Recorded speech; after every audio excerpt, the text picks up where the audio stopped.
Smoke rises over southern Lebanon after an exchange of fire endangered a shaky truce. Israeli artillery and airstrikes hit South Lebanon on Saturday, after Israel said it had intercepted rockets fired from across the border.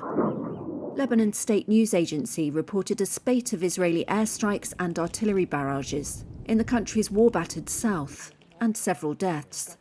Lebanon's Hezbollah denied responsibility and said it had no link to the rocket launches.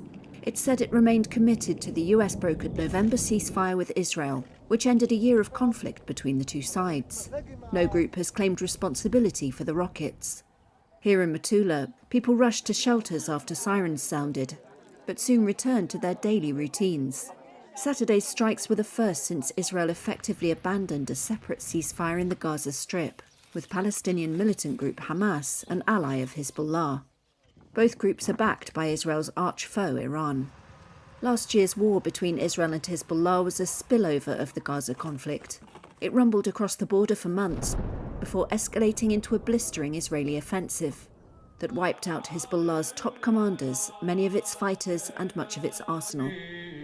The Israeli military said early Saturday it had intercepted 3 rockets launched from a Lebanese district about 4 miles north of the border, which was the second cross-border launch since the truce. Israel said it was looking into who was responsible. The United Nations peacekeeping force in Lebanon, known as UNIFIL, said in a written statement on Saturday that it was alarmed by the border violence, and that a further escalation could have serious consequences for the region.